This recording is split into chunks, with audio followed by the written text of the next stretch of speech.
No, kind of in the break. In the break. Okay. Are you ready, Pam? I'm ready. I always draw a picture on Tom's show notes. Today he has a castle. King. No, because today I'm going back. My mother is passed. And today I'm going back to empty her house. That's why I'm flying back east. Empty her house of all the things that the West Coast kids wanted to save from her. And so there's a pod sitting in the driveway right now that I have to go fill over the weekend. And it'll be shipped out on Tuesday. He's going to bring her stove back. She has a 1955. It's always been in the will for me, but 1955 6-burner, 2-oven, 2-broiler Wedgwood. So white porcelain and chrome stove. Oh, I just can't wait to see it. Where are you going to put it? I think we're going to put it right there for now and use it for our rub display, but I haven't quite decided. I have a farm, and in the barn there's a spot that might work for it, but nobody will see it there. It's a Cadillac. We definitely will make room for it. Yeah. That's fabulous. She was a sweet old bird, that one. When I said at her funeral, I still think about today just because it's one line. It's like she lived her best life. She had 8 kids, and she loved them every day. It was awesome. Was she your inspiration for cooking? No, my grandmother, her mother. Not the grandmother on the other side cooked a little bit too, but her mother was a really good cook. She's the one who taught me how to sip Jack Daniels, slug a Pabst Blue Ribbon. That makes every recipe better. Bourguignon with a little glass of Gallo Burgundy. Fancy days. Yeah.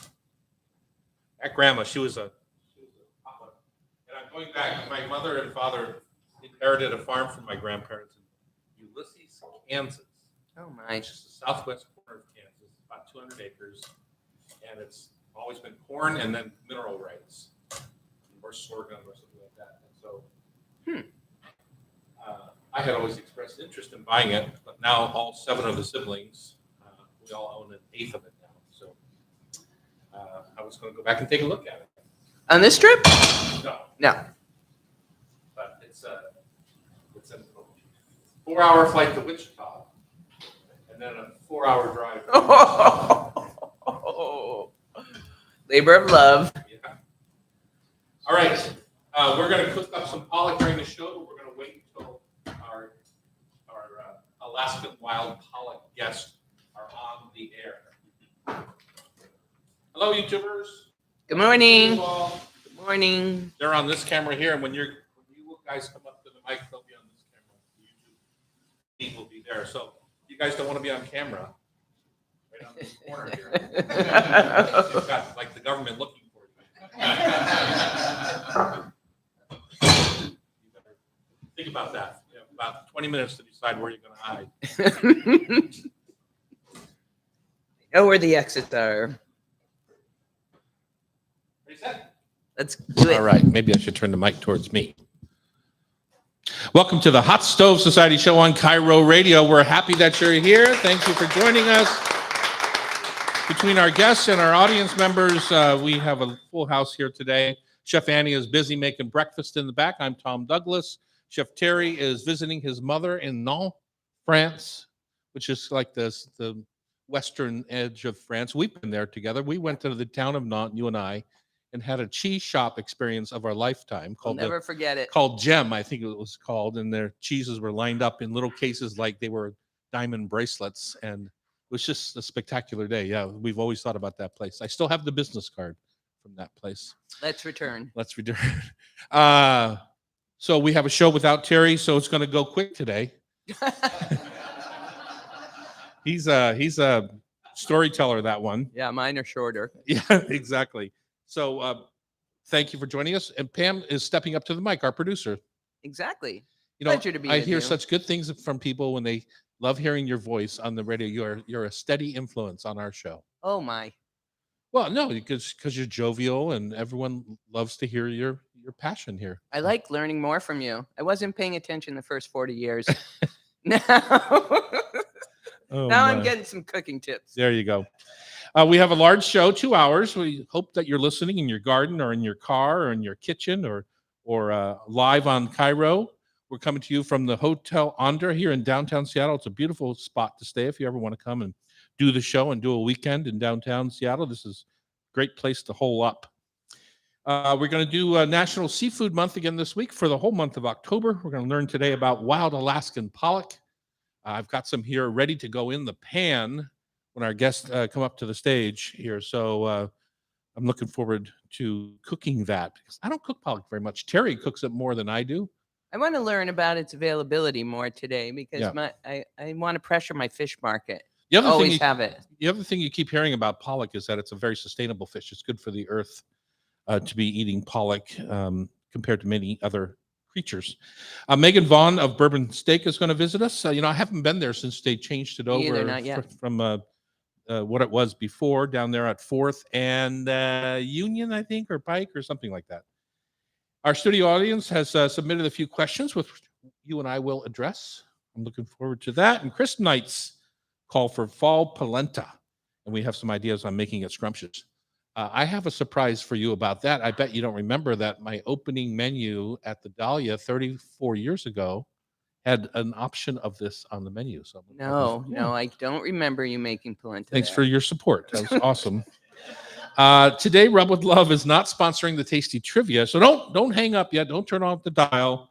We're going to have a segment based on famous food quotes, and I think it's you and me against each other, right? Well, I might drag some of the audience in. All right, 'cause I was just getting ready to trash talk you there, but if it's the audience, I love you all. First, let's get to our taste of the week. Pam, you started with something that's very interesting to me. A little off season, I will say, but interesting. So tell me what you got. This was a presentation of artichoke that I had never seen before. It is just the charred, grilled, oiled, tasty bottoms. So they must have steamed them first. I didn't ask my waiter to get them soft on the inside. And then they went on the grill with chili flake salt, a lot of olive oil, and they had heat, crispiness, and a soft center that just blew my mind. How big were they? 3 The inches rounds were 3 across. inches? Yeah. And how many were there on a plate? Too many. We could not eat them. There were probably 11.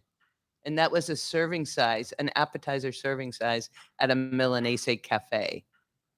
Where? In New York? In the West Village, yeah. Because that's what I find amazing about artichoke bottoms. Like they're called artichoke bottoms. Artichoke, they're not really the heart, they're the bottom of the bottom. heart. But if they're fresh, that means they had to peel. I asked, and they do. And they use the leaves, and I think she said it was for a soup. The other pieces of the artichoke. She said they butcher their vegetables right there. The idea of butchering 7 artichokes, 8 artichokes, so that you could have just the bottoms. I know. Is mind-boggling to me in today's world. An artichoke, if you go to the grocery store, can be $4 or $5 Exactly. each. Now they're probably not that big, but still. It was How much was your appetizer? $13. Oh my God. I know, they were losing money. It was How ridiculous. is this possible? I don't get it. And I asked how big their compost bin was because it had all that waste coming off all those artichokes. Yeah. But it was delicious. I am going to make it for you. Well, I can't wait because what a pain in the butt it is to prepare that many artichokes to get to those perfect little bottoms. Any other highlights food highlights in New York when you were there? You were there all last week, right? Yep. Because you ditched our show last Friday. Yes. We had back to cheese. We had a perfect cheese plate at Buvette. It is when the restaurant takes the care to temper every cheese and build the balance between the blues and the creamy. Different animals. The age. Sheep, different goat, animals. cow. And it had wonderful pickled fruit accompaniments. And then I was channeling you. We had a beautiful Pinot Noir one night with a duck confit. Lovely. That was spectacular. And thank you for turning me on to Maria because we went back. That's a splurge, isn't it? That's a splurge, but it's so worth it. The location is awesome, right on Central Park there at Columbus. And it is, I mean, it's $30 for an appetizer, Yeah. $35, $40 for an appetizer, and $75 for an entree. You really have to go in wanting to have a special night. Yeah, Yeah. but you feel I the love New York experience. You do. It's very New York, and I love sitting at the bar there. That's what we did. And last time I was there, Bruce Springsteen came and sat down next to us, Yeah. and yeah, it's quite the New York experience. Yeah, I agree. And if you're going to save your night for a splurge, that's the kind of place. I used to go to Elaine's on the Upper East Side Oh, for I the New never York got experience because all the celebs ate at Yeah. Elaine's, and it was just a trashy Italian restaurant. And not trashy is the wrong word, but it was classic Italian restaurant. It wasn't anything fancy. My taste of the weekend, we continue to taste and work on the menu down at our new barbecue joint called Etta's Big Mountain Barbecue. And it's going to be opening right around that first week of November, but we continue to taste through the menu. And yesterday we did a classic, like a French dip, but with a smoky brisket, caramelized onions, some Beecher's Jack, and made with our Kansas City barbecue sauce that we already make. I haven't had What a about dip. the onions? I had a dip, caramelized onions and butter caramelized onions. Oh, I haven't had like a French dip in a long time. The problem with this, the broth that you heat the beef in, when you reheat the beef in a little bit of broth, it gets too smoky. So I didn't like the smoky broth, so I just did it with some barbecue sauce. So we'll see where that ends up. But that's part of the fun part of opening a restaurant, right? Is to try all these new things and new techniques. And we're getting close. My Walla Walla sweet onion stack. You know your way around an onion. Super fun. All right. Coming up, pollock is on the menu, but it's not really pollock, is it, Pam? We've learned this already today. It's Alaskan wild pollock. And we're going to talk about that for our segments on Alaska pardon me. Sean DeTore, can you fix that? We're going to talk about wild Alaskan pollock for National Seafood Month, which we're doing all of October here on the Hot Stove Society Show, 97.3 FM. Should we put Craig and Bob on these two? Come on up. Yep. We have a Please. chair for them.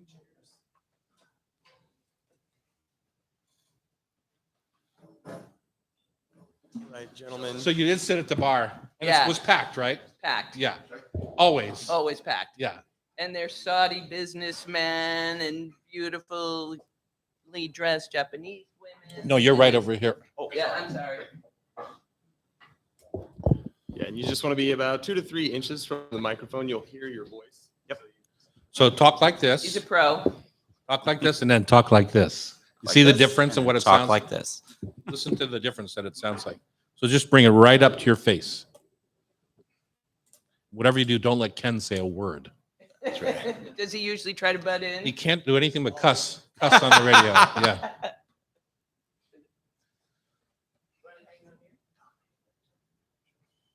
Perfect.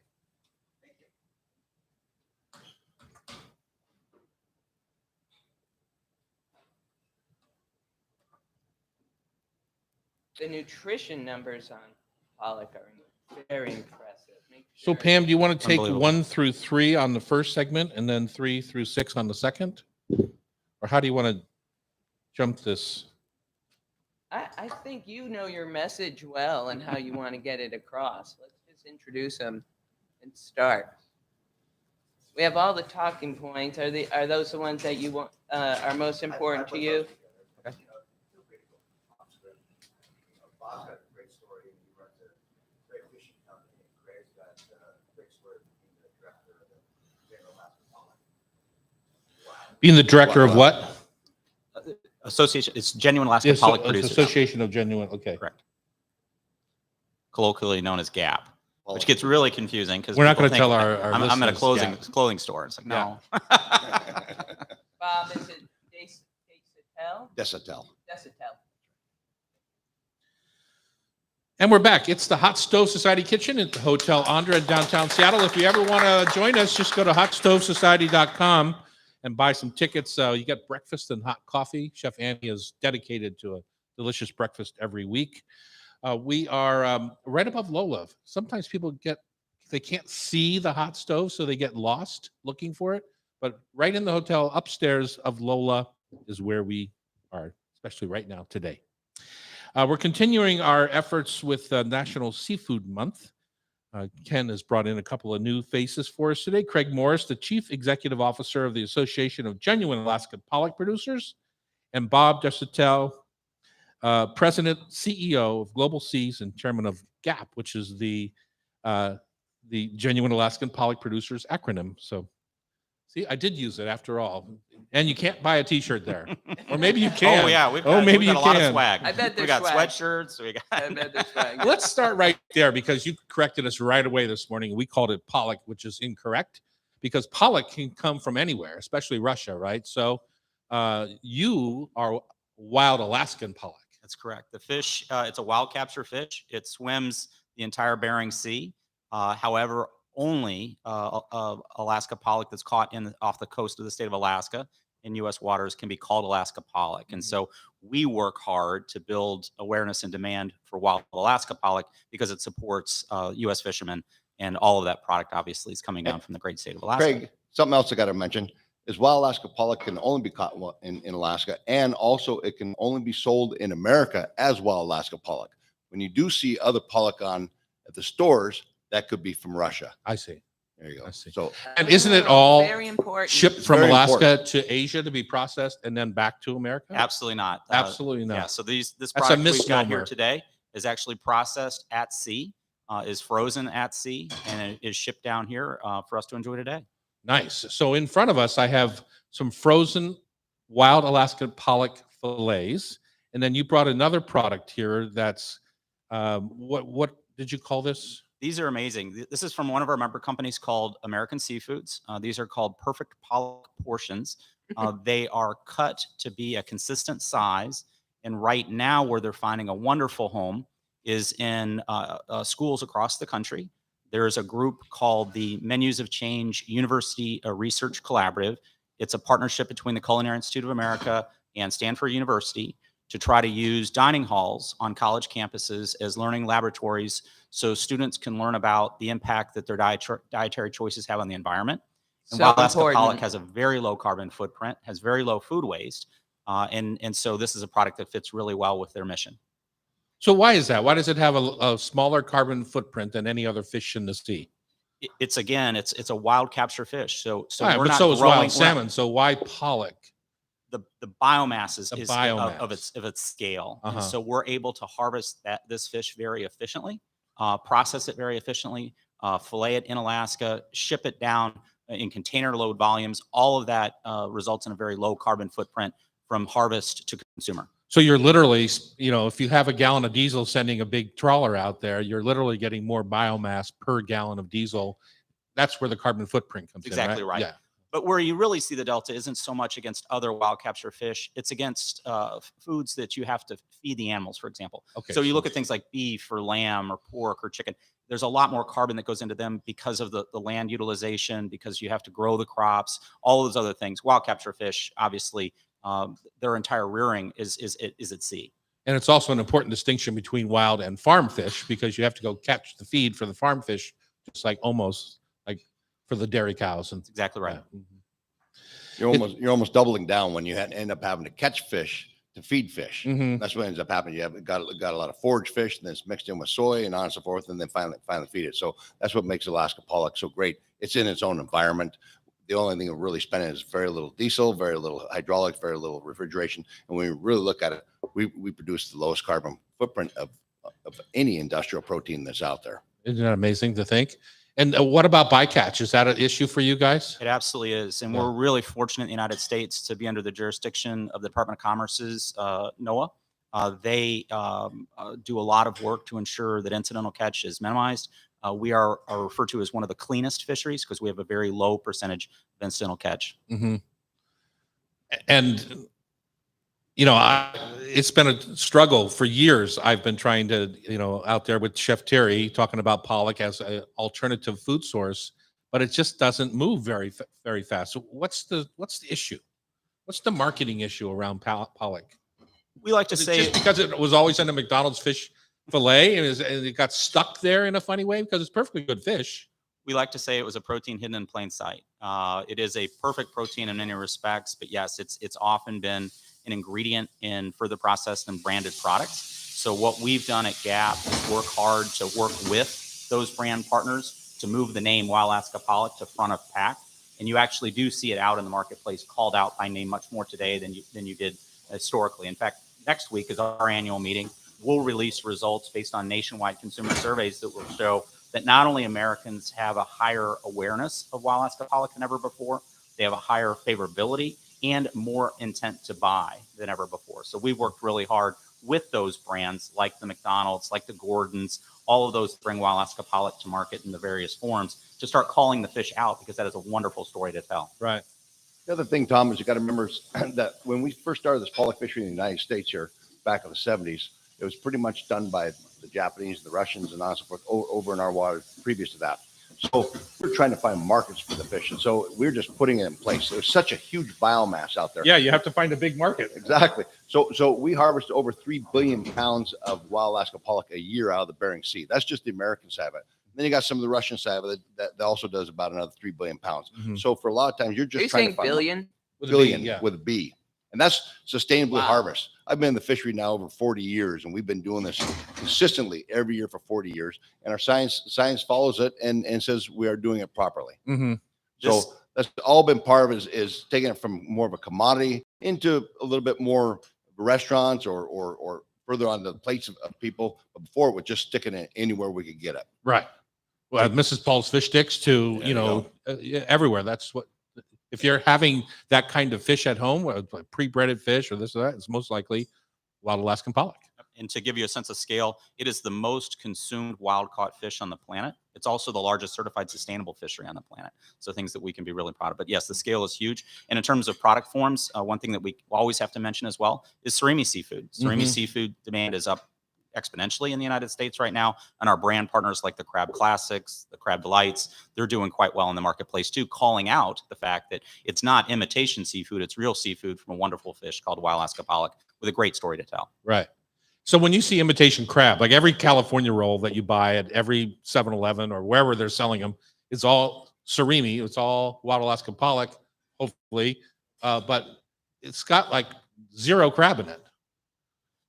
In many cases, that's right. Now, some of the product lines, it depends. We'll mix in some lobster, some crab, or it will be a 100% wild Alaska pollock-based surimi seafood. Uh-huh. You'll just have to look at the package. Just have to look how much red food coloring to make it look like crab there is, right? So Tomato does wonderful things.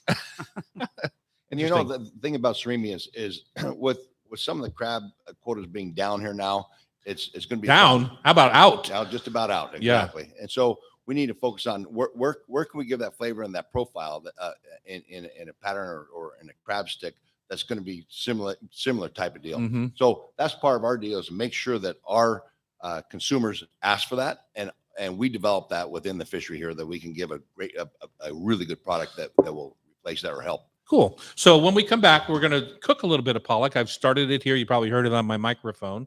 Pamela's going to taste it. And we're going to talk about techniques of cooking pollock, because it does have a water release that goes on, unlike other fish. So we're going to talk about that in the next segment on Cairo Radio. It's the Hot Stove Society Show, 97.3 FM.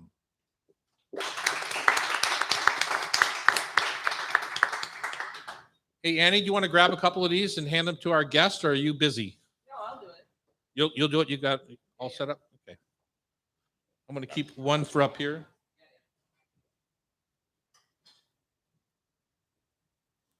Looks beautiful. He's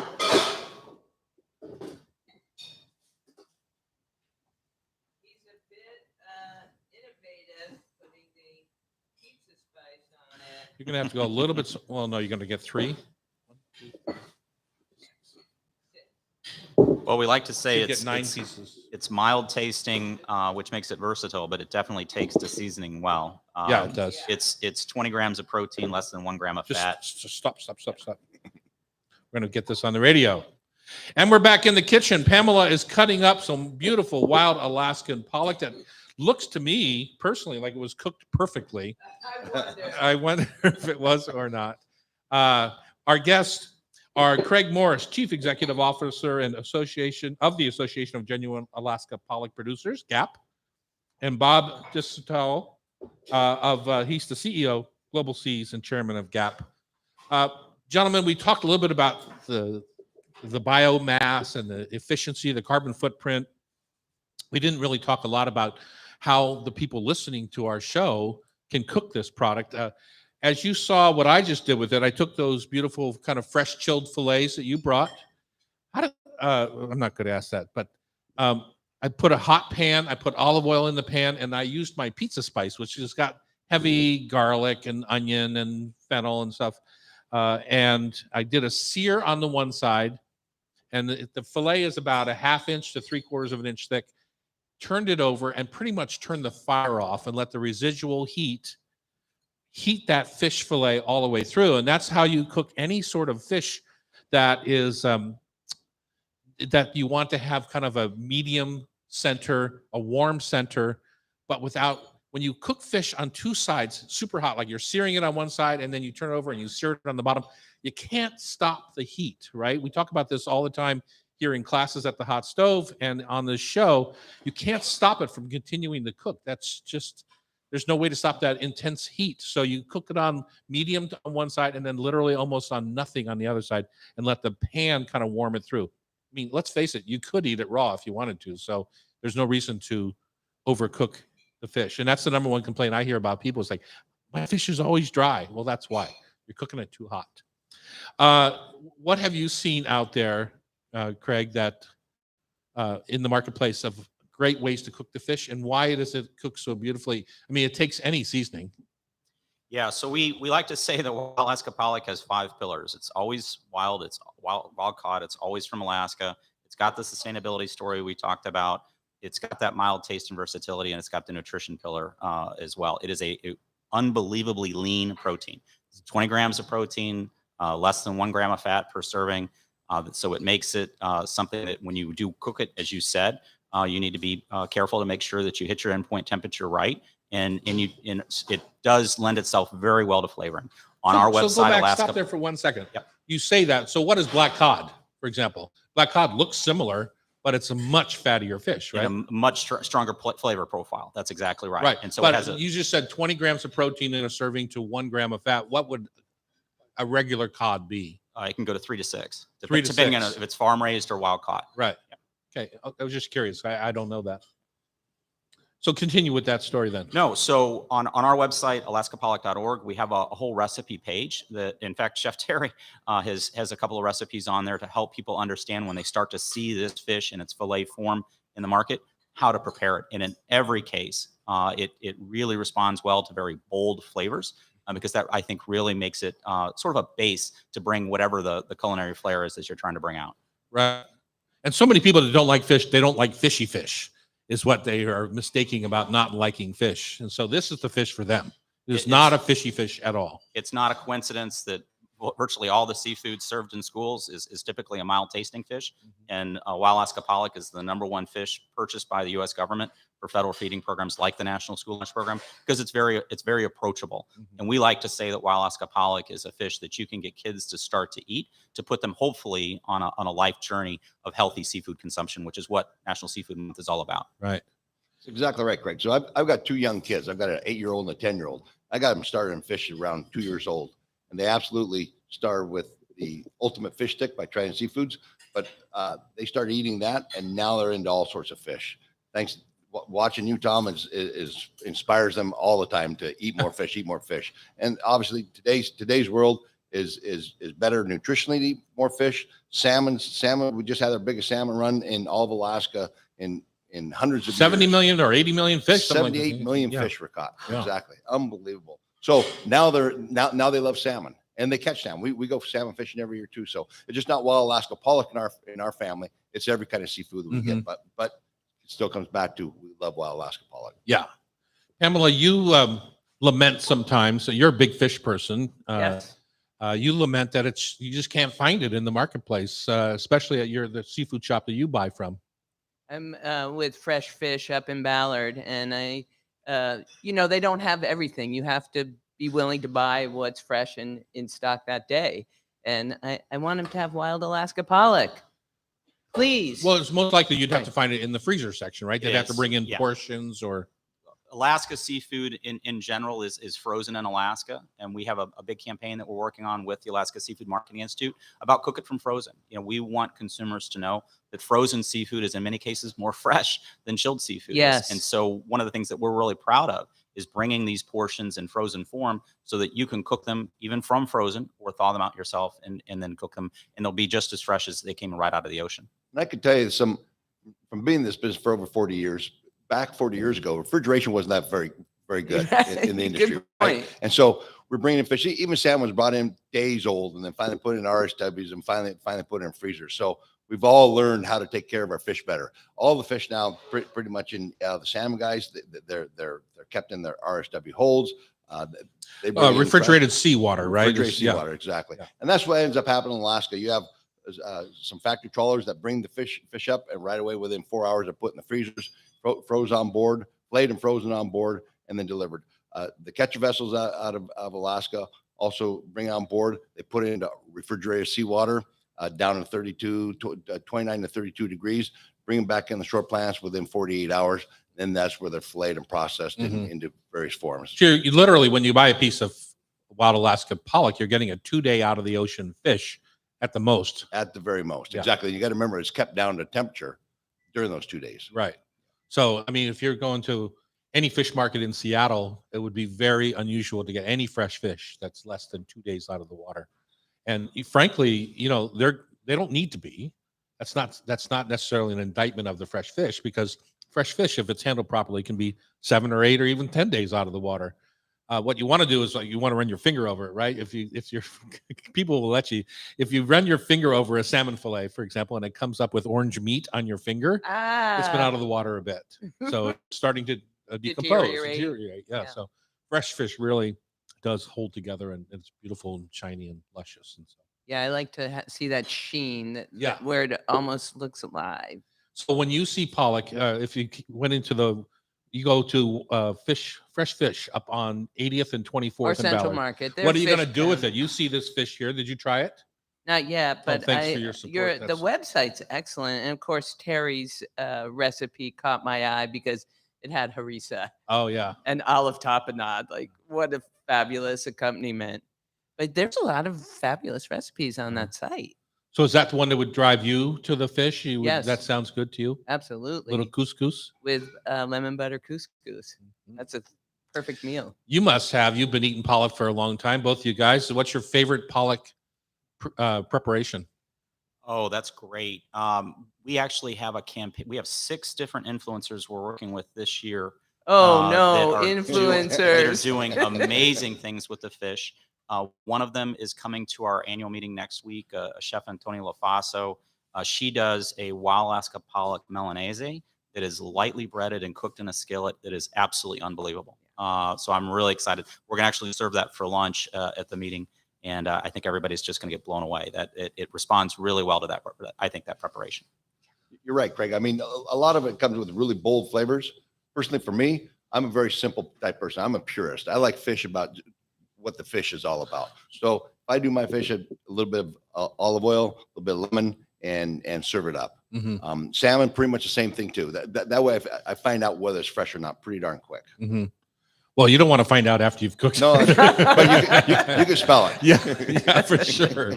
Yeah, you try to find that out before you buy it. That's right. What is the retail per pound normally? Typically, wild Alaska pollock is an ingredient in a further processed product. So the prices So it varies, really vary. yeah. Really vary. If you find an individually quick frozen fillet, it's really more dependent on the market you're in. If it's a more upscale setting, it's going to have a more upscale price. Interesting. Well, if you're going to make Milanese out of it, which is a breaded fillet, basically, you really, in my mind, on this particular fish, you have to figure out a way to maybe do a little salting and letting the fish settle, because pollock carries a lot of moisture, and that because you don't want the moisture to then wipe out your breading, make it all soggy and stuff. So I'm curious what she did with her Milanese, because Milanese, it kind of has to stay crisp, right? It does. Pardon me. All right. Thank you, gents. We've been talking with Craig Morris and Bob Desautel of the Association of Genuine Alaskan Pollock Producers, part of our annual Seafood Month here in National Seafood Month here in the Hot Stove Society Kitchen Show. When we come back, food quotes and their authors. It's going to be It's fun. going to be fun. This is taking the place of trivia today. Today it is. All right, good. On Cairo Radio, it's the Hot Stove Society Show, 97.3 FM. How's Thank you, Chef. time? Okay, good. Thank you, Chef. Thank you. Good job, Thanks, Tom. gents. Who's doing the little spot that Ken wants? Yeah. Yeah. How'd you guys do with the pollock? Pretty good. Really good. Really moist? Did it stay moist? Yeah.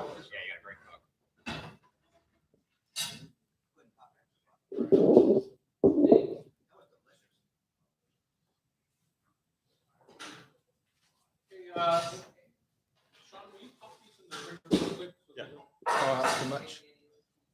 I'm sure the staff will love having them. Yeah, make me look pretty. Well, they take well to bold flavors, and you got a lot of bold flavors. That's true. Thanks, Chef. Really appreciate it. Nice to see you. Great to see you again. Cheers.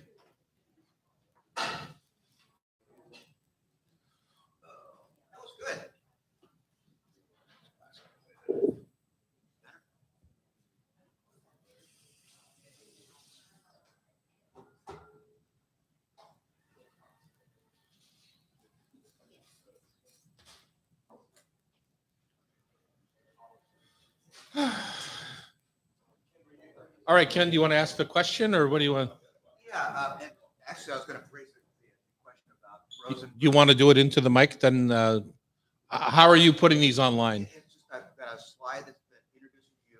Okay. Cooking tip from Chef Tom Douglas. Okay. Seafood 101, and it immediately goes right into your answer. Okay. So last week, what you did was great. I'm often asked, how do I make sure the fish is cooked Mhm. temperature-wise? So this time, we were going to talk about frozen versus fresh. Okay. So should I buy frozen stuff? All right. Frozen Good. seafood? And just talk a little bit more about what you were doing there. That was awesome. And you want it on mic or just straight up? You can do it on mic or either way, which is easier. Into the mic. Yeah. On the mic? Great.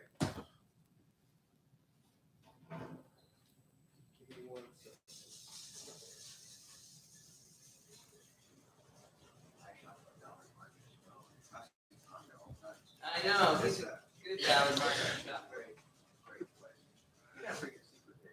Eh, they could work harder. The Shoreline Central, their sister store, is much better. Yeah. Yeah. Central. Yeah.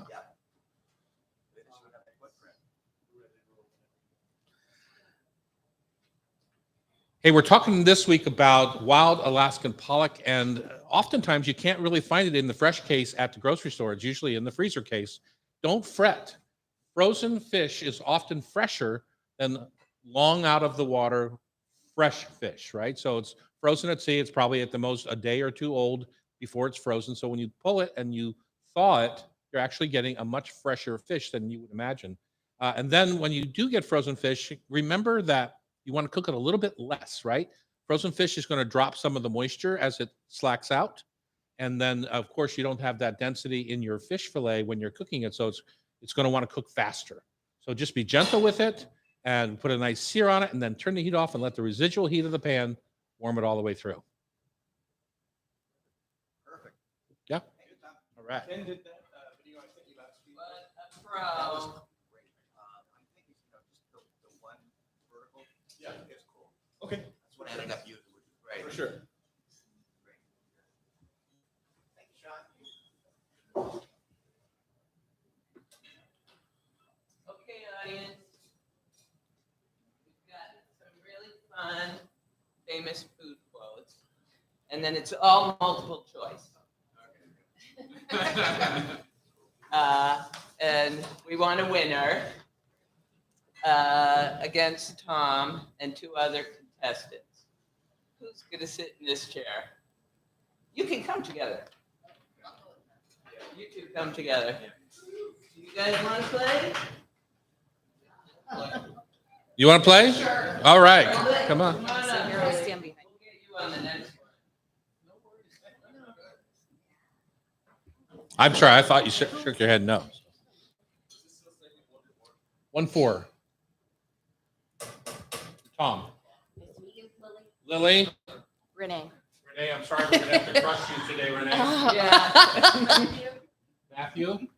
Yeah. It's going to be a beating. Don't take it personally. You ever hear the show before? I talk big, but I often get my butt kicked. So you think you're not playing? You're doing the. I'm reading the questions. Oh, so it's me against these. Oh, folks? dear. Okay, good. And what do they win if they win? They're going to get to go shopping at Rub with Love. Oh, in the gift shop. In the gift shop. Mhm. All right. I'm putting my game face on.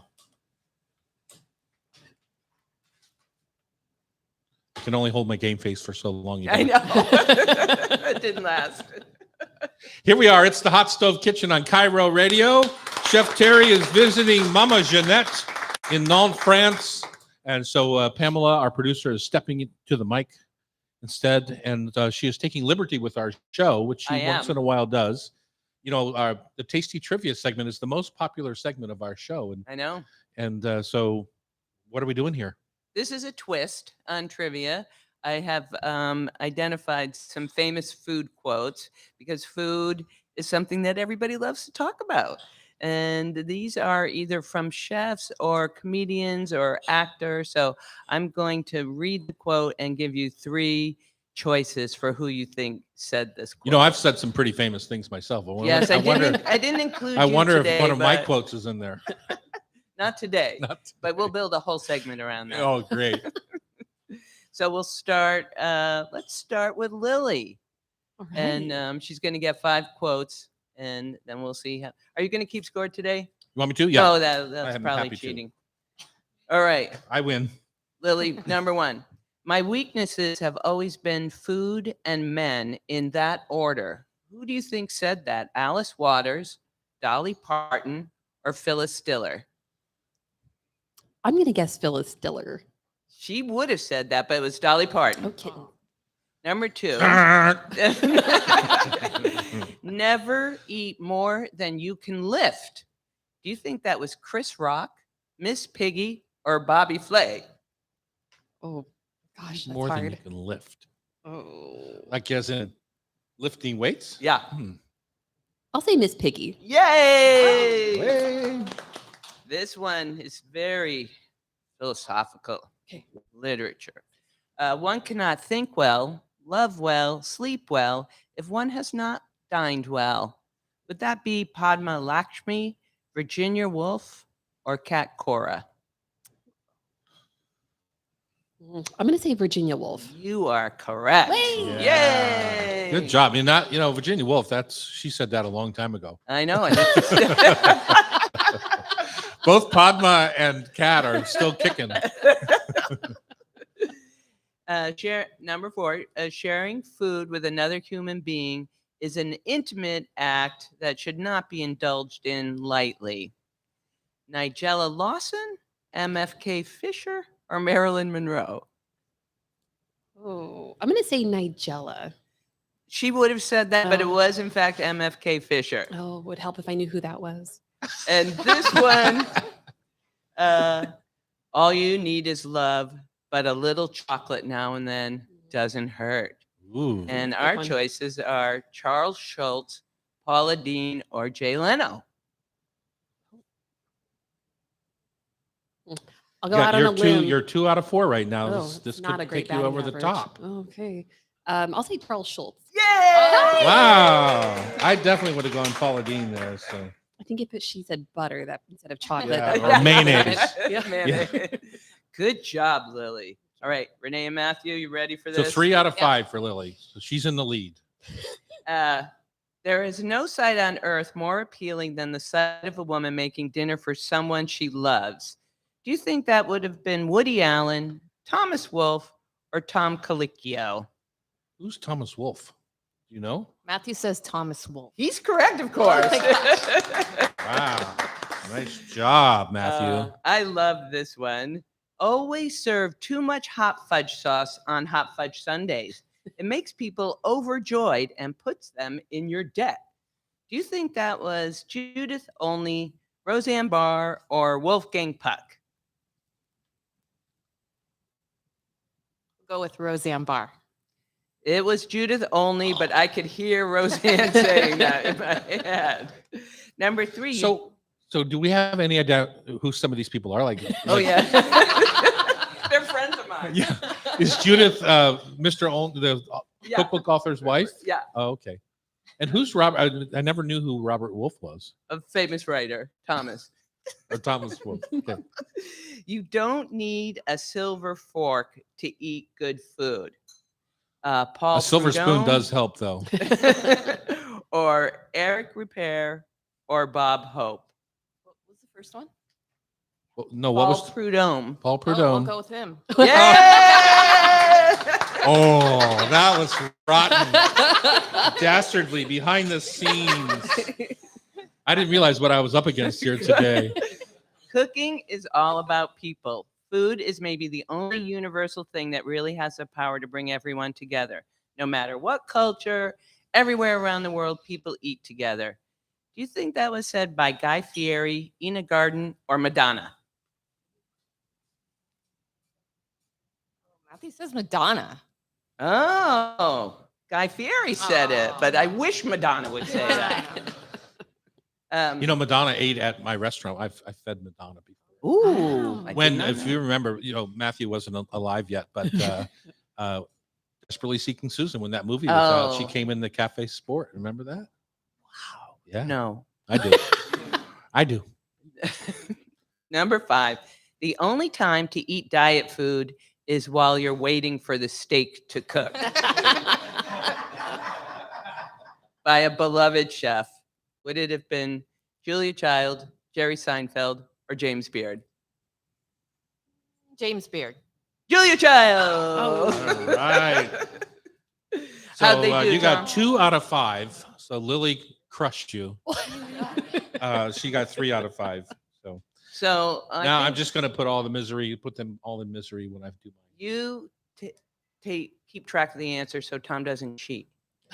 See how many he gets correct. I'm a big cheater. Number 1.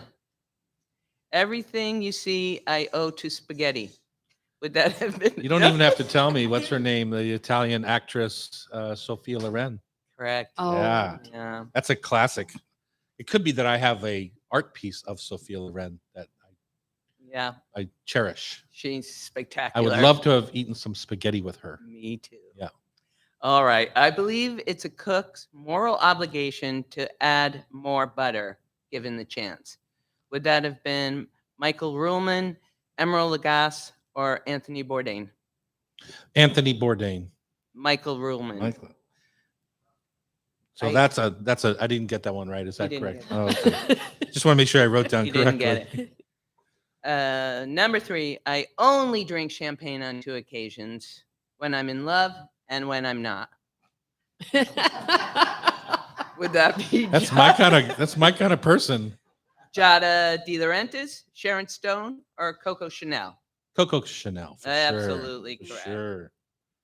sure. Number 4. So I've got 2 out of 3. I know. Be careful. I'm a dangerous man right now. There's nothing better than cake than more cake. So who said that? Jacques Pepin, Harry Truman, or Prince Harry? Let's see. Jacques Pepin, Harry Truman. I'm going to say Harry Truman. Correct. Yeah. You're a history student. That's kind of a Midwest kind of thought. I love this final one. Okay, I'm 3 out of 4. I'm just saying, Lily, Uh-oh, he's you got coming for somebody me. on your tail. Uh-oh. Ask not what you can do for your country. Ask what's for lunch. Would that have been Gordon Ramsay, Orson Welles, or Frank Sinatra? Frank Sinatra. It's 'Cause- Orson Welles. No way. All right, Lily and I tied, but that means that everyone else wins. Yay! Congratulations. Enjoy a stroll for a spice rub in our gift shop when you are after the show. Thank you all for playing. Thank you. Next hour is going to be jam-packed. Just letting you know that right now. We're going to talk to the Chef Megan from Bourbon Steak, and we're going to do some burning questions right here on the Hot Stove Society show. on Cairo Radio 97.3 FM. Yeah. How's everybody doing? Good? Nice job, you guys. Yeah, that was super good. Orson Welles. It was a takeoff on JFK, so JFK and Frank were buddies. I know. That was a good logic on your part. I like it. But Orson is a big man. Hmm. Like He never missed a lunch. never missed a lunch. I see a couple questions. Have you guys got a question ready for Tom? Yeah. Lily, no? No. You're welcome to come up on the mic and verbally ask too. Yeah, that would be equally, if not more fun. One segment 3. And Chef Vaughn from Bourbon Steak is Megan, not Megan. Megan. Me again. What are we talking about next Friday? What's next Friday? Next Friday, we've got a combination of Port Seattle and some of the Alaska bearing sea crabbers. So it's Cool. going to be, because the crab season just shut down. Are we going to have a pity party, a cry for them? It's going to be tough. Yeah. And the person that's coming along works for the bearing sea crabbers, but her husband is Sean Clark from the Dundas Captain. So she gets deeply involved with the fishery as well. So it's going to be tough. But the good news is that, we've got some from Port Seattle coming down and talking about the other fisheries are, doing okay. So it's like the climate change, everything else is affecting that too bad. So Yeah. yeah, Maybe the crabs don't have enough pollock to eat. there you go. Absolutely. Thank you guys. Thank you. All right, take care. All right. Matthew, what rub are you going to get? Are you still thinking about it? All right. Did you like the series pie spice on the pollock? Yeah, That was pretty nice. You want the spices when Trey from office here, Uh-huh. so we still have to keep the spice level. Oh, okay.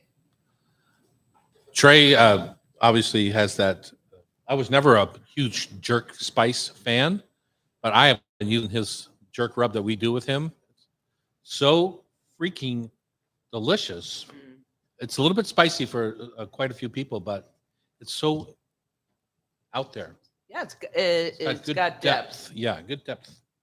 And you know what I attribute that to is a spice that I never used in my rubs, which was powdered bay leaf, Whoa. because it just adds a whole different kind of underlying dimension to. So I'm putting it in my new steak rub, my powdered bay leaf. Are you changing the steak? Yeah. I want to get the sugar out of there. Yeah. I'm trying to eliminate some sugar out of our rubs. Yeah. Good call. For two reasons. One is it doesn't need to be there. Second is when you sear it, sometimes if you're in a flat pan, the sugar wants to stick to the I pan. know. Yeah. I had that last night. What, my steak rub?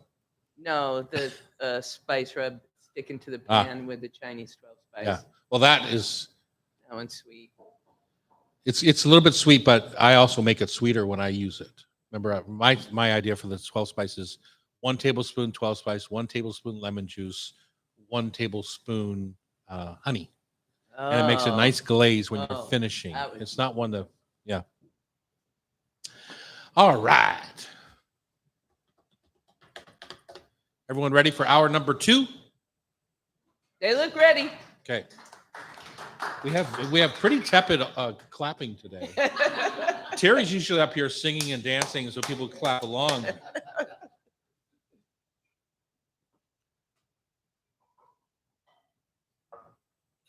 Okay, here we go. Fall is time for a beautiful, creamy, delicious polenta. And we're going to try and make some of that right here at this segment at the Hot Stove Society show on Cairo Radio. Thank you for joining us today. We have a pretty tepid audience today. Have you guys had breakfast yet? Or you're just sated? That's what's going on. Yes. I'm Tom Douglas. I'm here with Pamela Hinckley at the mic. Hello, who's hello. Sitting in for our good pal, Chef Terry, who's in France at the moment, visiting Mama Jeanette on his way back from Morocco. Can't wait to hear his recent couscous stories. I know. Probably they'll sound a lot like the last time he went to Morocco and the time before that. He loves Morocco. I know. Yeah, it it's fits awesome. him perfectly. Uh, you know, polenta is one of your favorite foods. We've had it all over Italy. I've had it in my life. My father-in-law kind of grew up on polenta because he was poor, and his family, that's all they could afford was polenta. So as we got older, and as Jackie and I became a couple and then got married, we would often think we were gourmands and make very delicious polenta.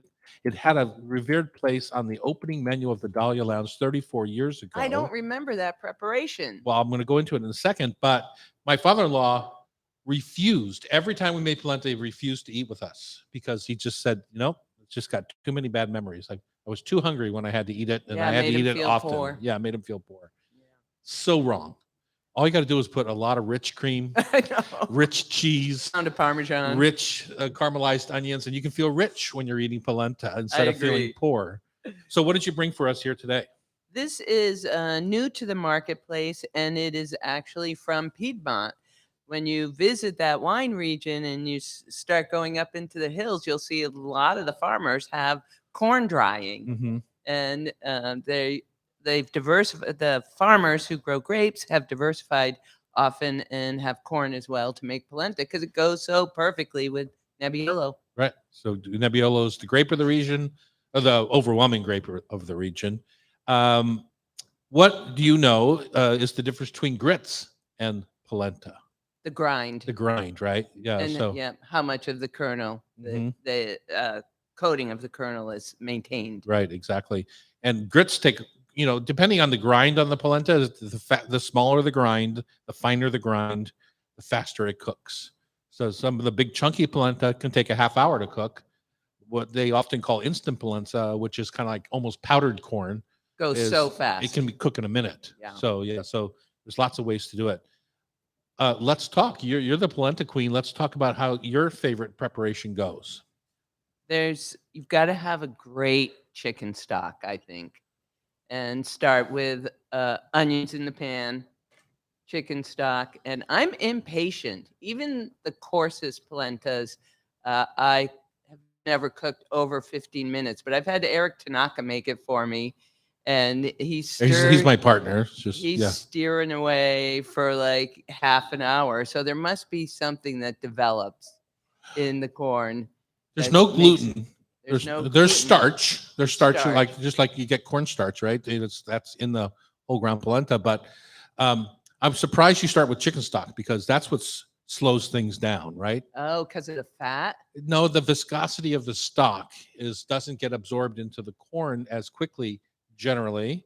So I never start with chicken stock. I start with the water, and then I'll reduce chicken stock on the side, and if I want a chicken stock base, then I'll add the chicken stock later in the cooking. But to me, it cooks much faster, just straight up water. Mm. Some people, a classic Italian way is to use milk, to cook it in I milk. love finishing with milk. Uh-huh. Um, You know how they cook like the plain filling in milk, or they braise the pork? Yes. Same idea. yes. I think that cheesy, dairy infused polenta Mhm. is really sexy. Mhm. I love that. But Wow. what was Your it? eyes got sparkling there. I'm a little uncomfortable right now. Did you see her eyes when Cheesy. she said that? Oh my Ooh, God. cheesy polenta. Now I'm blushing. Tell us how you made it at the Dahlia. So at the Dahlia, at the opening of the Dahlia, so this is a long time ago. Polenta, kind of rides the wave of food fads. Sometimes it was really hot. At that time, it was very popular. It was on every menu, it seemed like. And I would take and make polenta, but make a stiff version of it so that when I put it into a cookie sheet, it had a rim, maybe like what we call them sheet pans. It's not like a flat-sided or flat-edge cookie sheet. Maybe an inch tall at the most. And I spread out my polenta in there and let it set. And now it's firm as a rock.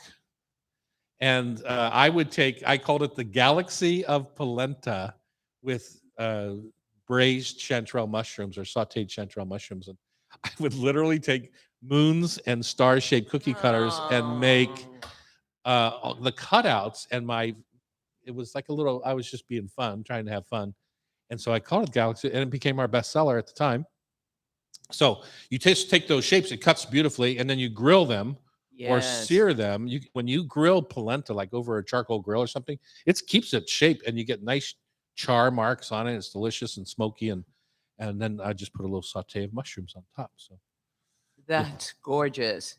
What about when we I did can't it for believe of all the you're such a craftsperson. You don't I remember. I don't remember I feel that. devastated by this. Where did that tradition of pouring it right onto the table come from that we did for Christmas one year? It's got to be Piemonte. Yeah. I would think. I don't know, but our friends Peter and Peggy had a big marble table, a whole slab of marble that you might see in a shop in South Seattle. You know, a whole slab. And so at Christmas time, the tradition happened that we were all around the table, all 20 of us, and in the center of the table, luckily they washed it down. The table was clean. But I held the big pot and I poured as Peter scraped out all the polenta and literally onto the dinner table. And then, it kind of firms up. It's not soupy polenta, No. but it's like a medium. It firms up and you just reach with the spoon, you grab polenta right off the center of the table. And It's such a wonderful sharing holiday. yeah. And it's easy to event. garnish. I mean, it could be done right there, but you could also, if you want to have fun with it, if polenta becomes your main, you could put your little bits of roast of ossobuco around, veal shank. You can put different kinds of cheese. You can put lots of herbs and just kind of build a plate out of that polenta that is your full dinner. Very nice. Marinated tomatoes. I mean, all sorts of deliciousness could happen on top of there. I think we got to bring back the galaxy. The galaxy of polenta. Isn't that the weirdest thing ever? It's the cutest. Yeah. So it goes. That's how life is, right? You kind of, it's like fashion or the way you wore your hair. You look at an old picture, you think, did I really do that? Yes, that's how that goes. Up next, it's burning questions time. We're going to take some questions here from our audience. They're going to come up to the mic or just we'll read them off on the Hot Stove Society show, Cairo Radio 97.3 FM.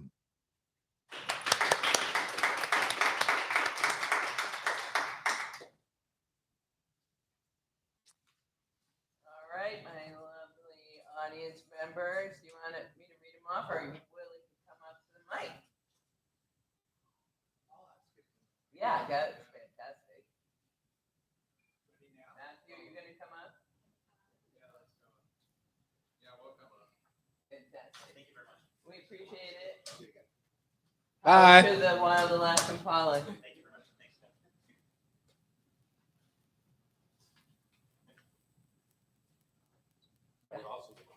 I know. Yeah, come on up now.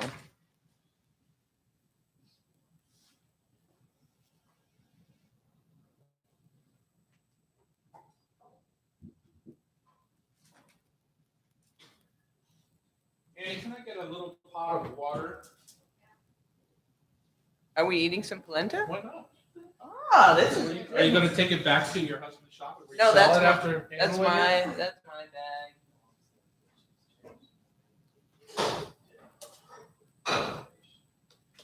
Are you skipping school today? He's off from school today. Why? I think it's one of those teacher, Oh, yeah. what they call it, teacher in service days. How do you do that? Every time it's a holiday on Friday, he wants to come. Good. Maybe you can take over, be my assistant producer. What I need is help with coming up with the subject. So it'd be good to have a fresh perspective. How much do you cook at home? I cook like more than your average 13-year-old. Yeah. I'd say at least once a day. Once a day? Yeah, at least daily. Wow. Do you get to do the shopping too? Sometimes. Yeah, because a lot of what you make is determined by how much success you have at the supermarket. He'll usually give me a grocery list. Okay, what he wants to make. Yeah. I'm not good at the store. Yeah. What's your signature dish? What Um, dish do you own? Yeah. I don't know. I make a lot of tacos and steak Do you steak in a cast iron or? Yeah. I'm a big steak aficionado now. Are you? I made steak last night because I was trying out new steak rubs. And how did it come out? I really like that ground up star anise to put into it, and you get that little bit of a licorice finish. On steak? I'm not going there. I've been looking for her for 40-some years. She has so little faith. Does anybody else like eat steak? I like steak in a stir fry. That would be good, Yeah, but not like. yeah. A ribeye with star anise? I don't think That's so. exactly what I had last night.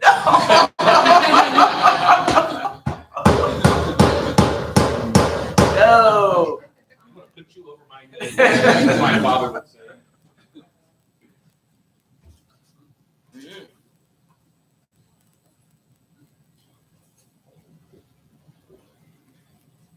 Looking for our chef. I put my daughter over my knee when she was like 4 or 5 years old.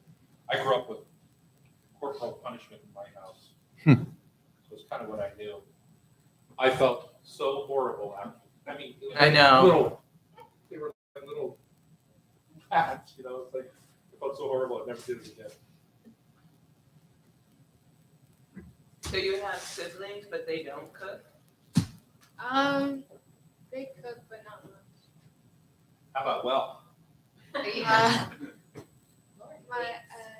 My sister bakes, and my brother, he'll cook, but usually just for himself. Yeah. Oh. For himself. Well, you should remember that when you cook. So this is almost like instant.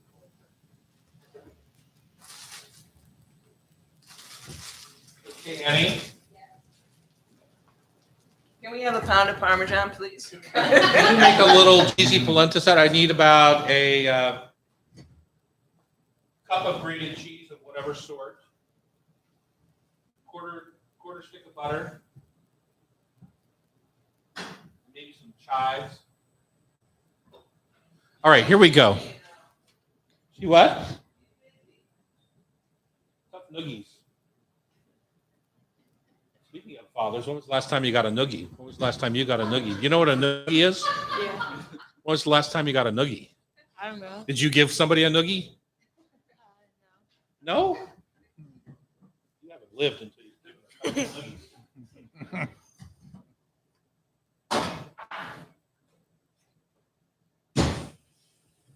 I have a brother and 6 sisters. I gave many noogies. Polenta for breakfast. That makes me very happy. Okay, you ready to jump into this? Yeah. Okay. I've got this on low, just waiting on Annie. Maybe a half a cup of cream too, Annie. Whoa.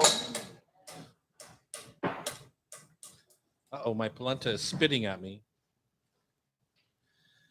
All right, we're back in the hot stove kitchen on Cairo Radio. Pam, I'm going to let you take this segment because I have no idea what you're doing here.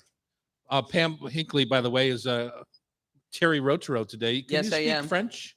No. Okay, good. We don't pronounce Moi his, aussi.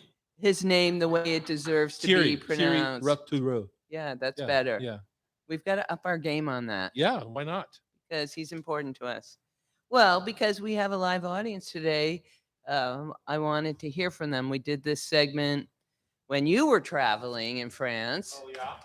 When I'm making polenta, by the way. I was inspired by our last segment. by Terry, and I think it's good to hear what people want to know and what they want to talk to you about because you are a magnificent chef that's made a big impact on Seattle and the food we eat here. All I got to say is if I was that magnificent, my quotes would have shown up in your segment on famous quotes. So I told you I'm going to dedicate a whole segment just Mhm. to your quotes. What's the one In the that's near and future. dear to the hot stove heart? Don't let the recipe box die with you. with Right? you, Pass it on. Teach your kids your family history. which is why we are so thrilled today to get our first question from Okay. Matthew, young Matthew. Young Matthew, you have to jump right up into the mic. See how close I am? What do you want to know, Matthew? Okay, what is your favorite cut of steak and how do you prepare it? I always that's a use good- star anise. My favorite cut of Boo. steak and how do I prepare it? Well, there's a cut of steak kind of called the chef's cut, and it's because the butcher's cut was always the butchers could never afford to take out the beef tenderloin. You know, they had to sell the expensive cuts because that's how they made their living. So they would eat oftentimes the less expensive cuts. And so in that world lives a hanger steak or a skirt steak. And they were kind of always like almost like a secret, a butcher's secret. And that steak is my favorite because it's really red, and the redder the meat, the more kind of bloody, I guess it is, so the more flavor. That's why flat iron steak has such a nice flavor to it because it's right up by the neck joint. It's really red and delicious. But so skirt steak is my favorite, and I love to marinate it and then put it on the hottest coals I can get. You know why I do that? Because then it'll get a nice char. Yeah, that's true. It'll get a nice char. But the problem is, like on a 1-inch or 2-inch thick rib steak, you can get a nice char on it without overcooking the center. But the skirt steak is only like maybe a 1/2 inch thick. So if you get a really hard char on it, or to try and get a hard char on a medium fire, you're going to overcook the steak. So I take it that because it's a thin steak, any thin steak, I take and I put it on the hottest fire I can get to get my char before I overcook the center. Okay, Thank you, Matthew. thank you. By the way, you were, I'm assuming this is your mother. You did great on the quotes. Yeah. All right. Hey, how are you? Good. So you have an amazing amount of seafood here on the West Coast. It's been my experience that a lot of chefs on the East Coast think they're superior.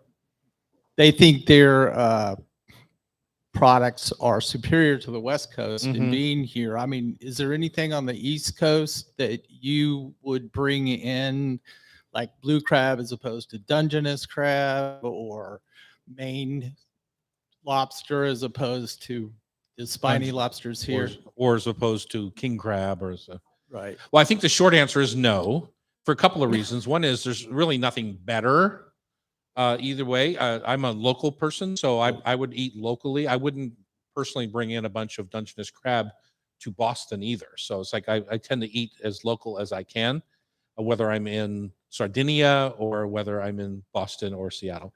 So that's kind of the overriding question or answer to that.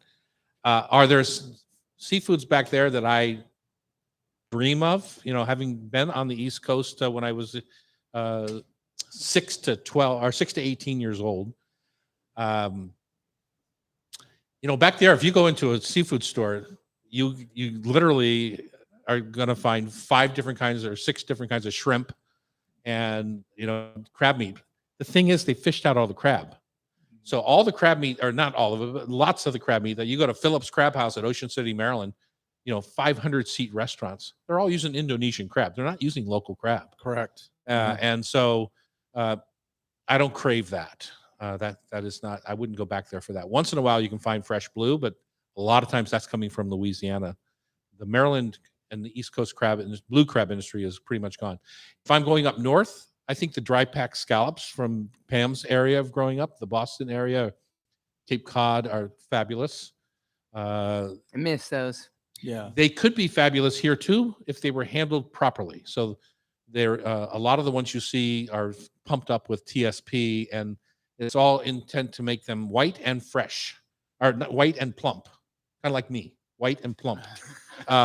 But when Just you like a scallop. just That's like a what I'm going to scallop. start calling him. But My little scallop. when you cook those, the problem is, and they do the same the crab meat, the Indonesian crab meat. When you cook them, all that moisture wants to come out, and you'll see in the seafood case, you'll see in the bottom of the bowl of scallops, you'll see just this milky white water, and that's from the TSP.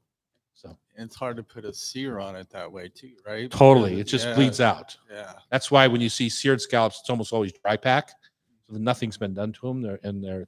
They're fabulous. The one fish that I really like on the East Coast that I wish we could have here is lemon sole. It's a little bit like Dover sole in Dover. When I had my first Dover sole in Dover, I said, really, am I going to eat this cliche of Dover sole? Unbelievable. Really good. And we have petrale, which is super nice, but we also have a ton of gray sole, and you've probably bought that just as mush. It's much. So I don't like it. Does that answer your question? Absolutely. All right. Awesome. We have Thank one you. more. We have another question. Oh my Yeah. goodness. Hi, Chef. So, I have to stir my polenta. Hold on. okay. No sticking to the pan. Okay. We have 2 minutes. Well, let's hear it. Okay, my question is about music. So, Yay! do you have a favorite music style, band, genre that you like to listen to while you cook? Maybe music that inspires you? Hmm. Hmm. That would be Yes, I certainly do. And it's really fun, I think, to kind of theme your music to the kind of food that you're making in the kitchen, especially when you're cooking with other people. It's kind of a bring together moment. But I do have a restaurant called the Carlisle Room across from the Paramount Theater. And my entry music, I'm a diva. I don't know if you know that or not, but No. we're starting to get the drift on that. yeah, when I come into my class, when I'm teaching class here at the Hot Stove, I have entry music. I have two things on my rider because Pamela knows she has to manage my rider. I have a martini 15 minutes before class, and I have Brandy Carlisle entry music called The Story, and that's my music. Blasting. So I don't Oh, necessarily okay. cook to it because I'm giving a class, but I enter to it. And when you become a diva in the kitchen, you too can pick your own entry music. Well, I'm far from it, but I will keep that in mind. Wait, Thank you. Who were you listening to? Sarah? Bareilles? Yeah, Yeah. you said that's a new favorite. Oh, no, she's not a new favorite. She's an old favorite, but she also wrote the music to Waitress, the musical. And I love a couple of the songs from that show because Pam, I love a good show tune. I know. Whenever I can hear one. So Hamilton is usually blasting here too. The soundtrack. if you were to say Desert Island disc while I'm cooking, it's the soundtrack for The Big Night, the movie The Big Night. Oh, okay. Yeah, that's Yeah. the Desert Island cooking track for me. So Thank you. when we come back, we've got Megan Vaughn of Michael Mina's Bourbon Steak here in downtown Seattle, new restaurant. We're going to talk a little bit about steakhouses and her and the whole business. On Cairo Radio, it's the Hot Stove Society Show, 97.3 FM.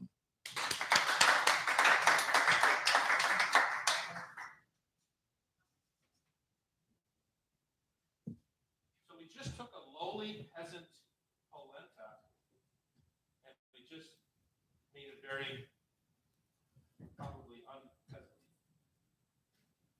With cream, butter, cheese, chives, all sorts of deliciousness.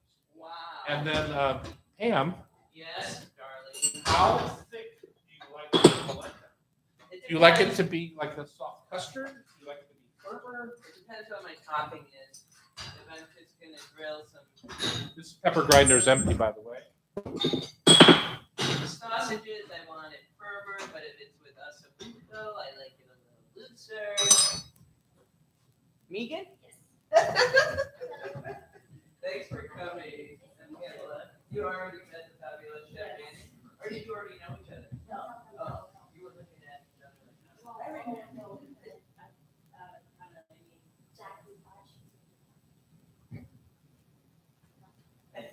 How many people want to try the polenta? Welcome. Jackie, we told the story of your dad refusing to eat Here, polenta, tuck up here. even when it was like the hottest dish. Water? Shot of bourbon? Oh, even better. No, I'm just kidding. I'm Megan, I'm Tom. Hello, how are you? Super.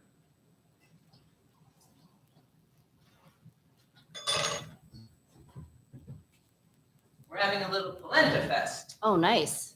Thank you so much. Yeah. You must be a chef. You have beautiful tattoos. Oh, thank you. Thank you so much. You got to be in the Chefs of Seattle calendar. Beautiful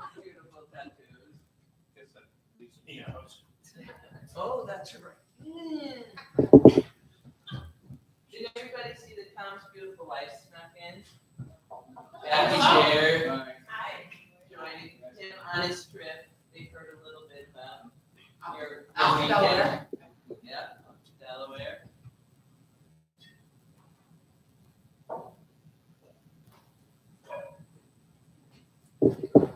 Did you already go to work? That she stole from my No. shop. No. Yeah, I'm gonna go right after this though. Are you open for lunch? No, we're only open for dinner. Good. Yeah, I know. Lunch is a pain in the ass. Lunch, brunch. Oh, big It's terrible. brunch. Oh, that's the worst. That's just the worst. Yeah. And where were you before? I was actually in Los Angeles. I was working for Working Podcast Con. Oh, wow. Mhm. Yeah, so you know your way around. I do. I just want you all to know, Pam is the director here at the stove. If it was me doing this, I would have heated your bowls for you. Whoa, snap. Just so you know why it's ice cold when you get it. Yeah. Damn. Breakfast polenta. I should have worked a little harder. All right.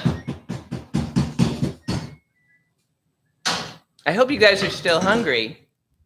You can, there's always room for polenta, I think. So this should have a little bite left in the kernel, but not so that it tastes undercooked.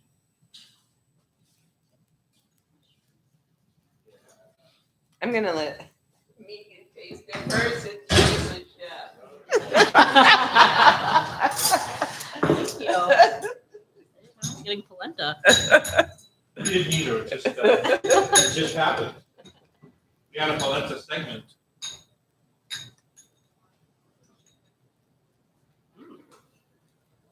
It's delicious.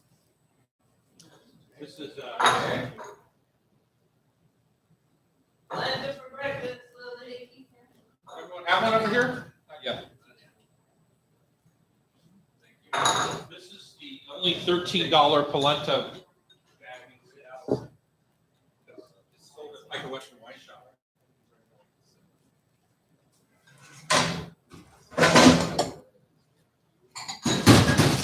Because it's made by a winemaker. Is it? Yeah.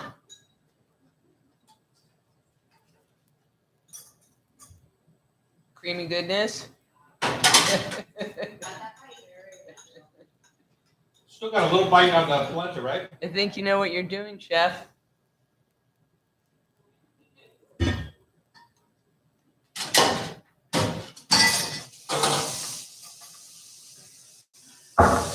Are you gonna have some? I think Sean, you want some polenta? You know you do. You're not gonna have any? I want some, but I don't know if you That's you want enough. some. Yeah, go for it. Okay. I would never eat my cookies.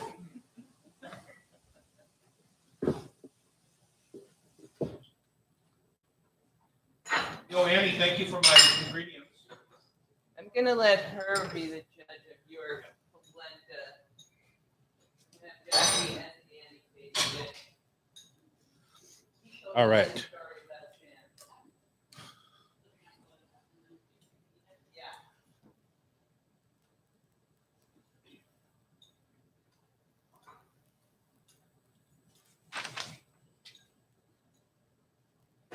When did you move from LA?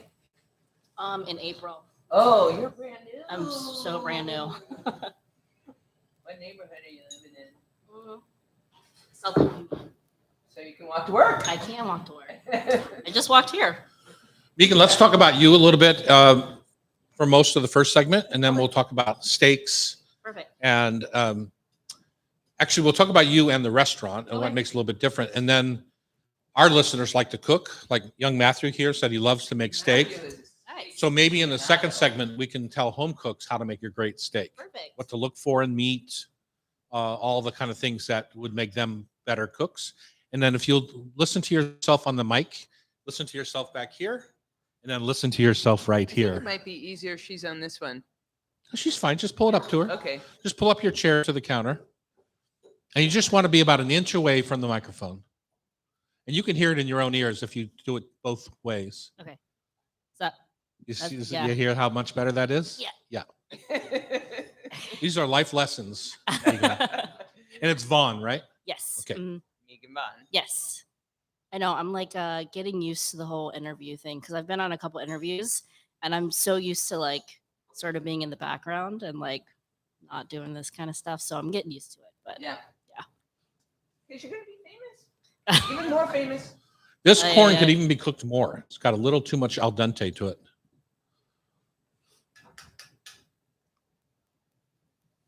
I like it this way.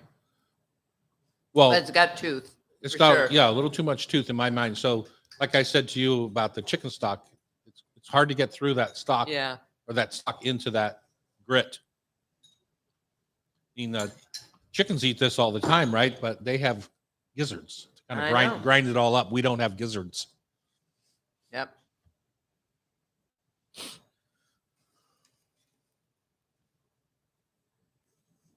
All right, here we go. It's Back in the time. kitchen. We're going to talk steak. We're going to talk steak. We're heading into the fall. Heavier, lustier meals sound appropriate. And we've invited Chef Megan Vaughn of Michael Mina's Bourbon Steak, downtown Seattle. What are you, 4th and Union? 4th and Pike. 4th and Pike, Mhm.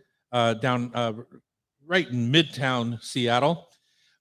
Lovely little restaurant. Used to be called RN74, Correct. right? And now Mhm. it's called Bourbon Steak. Megan, you've brought yourself from LA all the way up here. That is correct. Tell us about you and how you ended up here in downtown Seattle and your history, and maybe you could. Is there a story behind your tattoos? I've always wondered this when people have as many have like body art Mm-hmm. that's dramatic like yours. Is it represent different parts of your life? I want to know about you. I Megan. just like I sort of started getting into tattoos a little bit later on. Mhm. I got a couple when I was in my 20s, but I mostly got all of this in my 30s. Oh, really? And so I literally just finished doing my back. My whole back is done. Uh-huh. And it's just I love being able to wear like a piece of art on Right. me, and it's gonna be with me forever. I know a lot that sort of turns a lot That of people freaks some off. people out. Yeah. But for me, like I think my tattoos are so pretty and beautiful that Mm-hmm. it doesn't bother me, and I actually love it. So it really just is me wanting to have artwork on me. So they honestly. don't each represent like an important part of your life more. So No, I not was really. curious about that. Yeah, So- it's just more like I vibed really well with the tattoo artist that I had, and we just sort of collaborated, and it's just sort of It's what lovely. they chose to do. Yeah, Yeah, thank Pam you so noticed much. it right away too. Thank you. Getting back to the real Yeah. reason you're here, I don't know what I got off on that, but you came up from LA to Mhm. chef at this restaurant, Yep. and so tell us about your history and what You brought you know, here. It's funny. I actually didn't grow up cooking at all. I pretty much ate spaghetti, ketchup, and chicken fingers. Uh-huh. Like that was like my diet as a kid. You just Matthew is crying behind you right now. So that was what my parents gave me. And getting into high school, like I started working in restaurants and I loved it. So actually, but I was working front of the house. And then in college, I was a business major. I wasn't really feeling the business major aspect because I always knew I was going to go into restaurants eventually. And my mom was just like, hey, why don't you give cooking a try? Because I've always loved the hustle and bustle. I've always loved the lifestyle. And so I went to Johnson & Wales. I was going to James Madison University, and then I transferred to Johnson & Wales, where I just picked it up. I loved it, and I just stuck with it. And I've been cooking for almost 16 years now in Wow. kitchens. Yeah. Yeah. And So you're an East Coast person. East Coast, yeah. Yeah. So I went to Johnson & Wales in South Carolina and North Carolina. Charleston is a great food city now. It was still a great food city back then. And they had such so many candidates to work in restaurants because there was a school there. So started there. And then from there, went to North Carolina. North Carolina, I went to Hawaii. And I started my career with Wolfgang Puck at Spago there, and was there for about 4 years. Moved to Los Angeles. That's on the island of Maui, I think. Correct. Yeah. And Been then there. I went to Los Angeles, started working at Cut Steakhouse there with him. And then I moved back to the East Coast for a little bit in DC, moved back to Los Angeles where I picked up with Wolfgang Puck again and sort of just stuck with him. And then pandemic hit. So sort of we closed down. sort of like was rethinking what I wanted to do. But I still stayed in the kitchen. And then I recently just got this job with Michael Mina at the beginning of January of this past year. And I actually started in corporate, and I was going to like different properties, helping open, helping fix. And then, they're like, hey, Seattle really needs a chef. Would you like to accept that position? And I did, because I eventually wanted to be an executive chef with a restaurant. And so I thought this was a great opportunity just for me to get in the door. And then I would like to stay here for a little bit and then just see where else I go. Right. And so what's the difference as a traveling chef that's always fixing issues and being the executive chef? Is there a big difference in work? Well, I mean, when you're corporate, like every restaurant is yours when Mhm. you step into that door. It's definitely a harder life. It's a road life. Like, I have a wife now, and it was really tough on, just the relationship and her. So, which is why one of the biggest reasons why I decided to take a more To permanent calm position. down. Yeah, exactly. Because I mean, I've been traveling a long time, and I'm finally a unit with somebody, and Mhm. it's important for them to be part of that decision with me. So it is different in the fact that it is your restaurant, but when you're more like an executive chef of your own restaurant, it really is your baby. Like, you really take care of everyone there, the financials, everything that it involves with it, and you really invest so much. Corporate, you do the exact same thing, but it's just a little bit different when you are in the day to day, every day with the same people, making and you grow like very strong relationships with the people that you work with, which I really appreciate and I really like.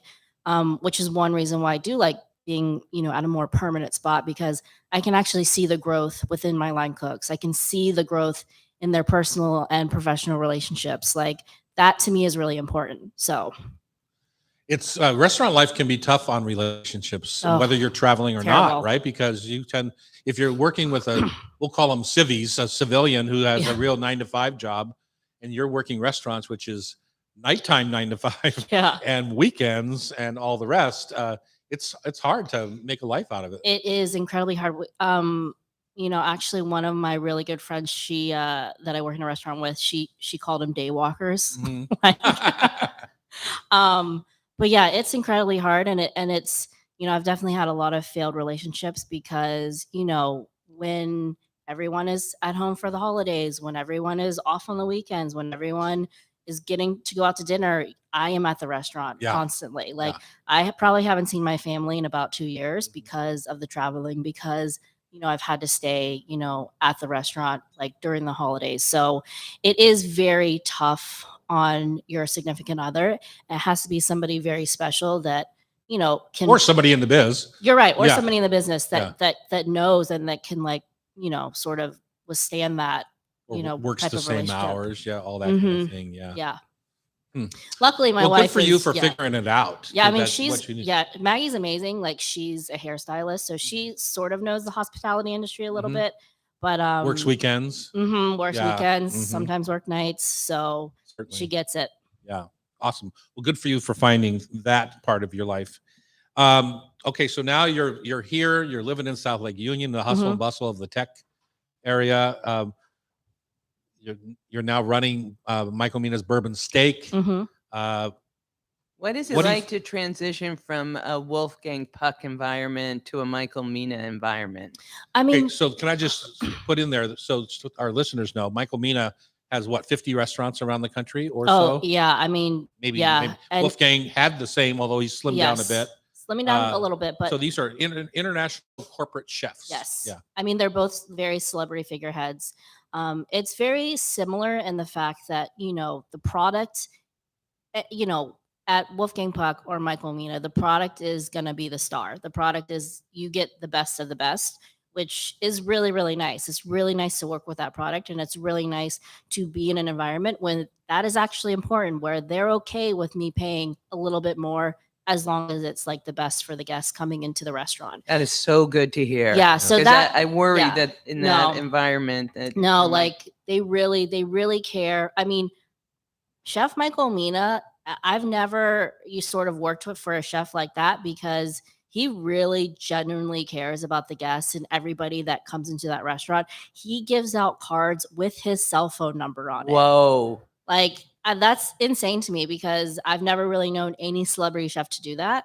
And he actually will, he called me like a couple weekends ago to tell me I was doing a good job. Like, that's Nice. really nice, you know, for Yeah, him it's to, more than nice. yeah, for him to like take an interest and to recognize, like, you know, just anybody that is working for him, that to me is huge, you know. So, and right now, like, I just think it's really nice when you have chefs that actually care about their employees, because I feel like the hospitality industry has been so exploited over the Mhm. past, you know, however long.